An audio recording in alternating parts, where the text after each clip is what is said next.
ilmi karrayyuu ila karrayyuu jedha dhummuuga jedha morowwa jedha humbanna jedha qallo ilmaan abbaa tokkooti ilmaan baarintooti nama tokko dhalee haadha tokko irraa dhalatan dhaggeeffadhaa ila karrayyuu dhummuuga morowwa humbanna qallo haati jira haadha tokko irraa dhalatan arraa akkana jedhee keessa bu'ee naasa'u nama gaddisiisa garuu akkamitti ilma wasiila keetii ilma obboleessa keetii tiin ati amba ati nama biraati ati dhiyaa ati maaroodha jedhe ila ilmi karrayyuu akkuma beektan baasuuf dullacha akkuma beekamu egaa ilmaanii namoonni hamma dhufee shawaa salaadee ga'utti ilma dullachaatti ga'anii jiru jarroo akkama ta'anure akkuma beekamu dhummuuga abbaarsiiti tiruu karrayyuuti abbaarsiiti immoo dhummuuga akkasuma dhummuuga morowwaan obboleessa dhummuugaati obboleessa karrayyuuti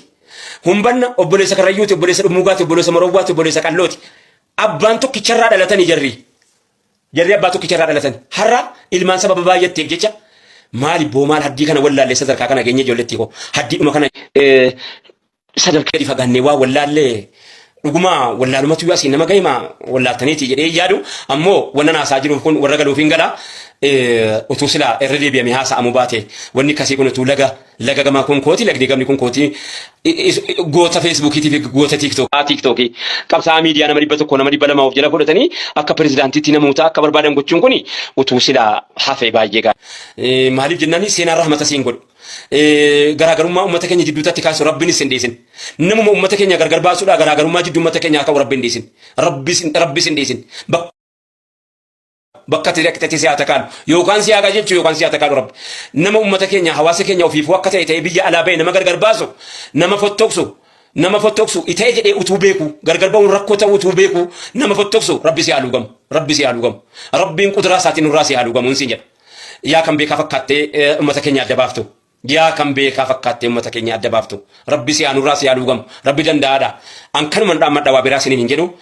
kunis garee godaantummaan nutti fuudhee dhukkuba keenyaatti fuudhame beeka dhukkuba keenyaatti namni hojii ennaa dhaqee godaanee wal bira taa'e yeroo dhaqee kun namni wal taatee aanatti fakkaata rakkoon kun bakka biraan jiru keenyaadhaa itti dhalate naannoo dur ummataan qafachuudhaa fi ummata kana tokko godhee ittiin deemuudhaan beekamutu har'a manni kun dallaan kun as kooti miti dallaan kun achi keeti miti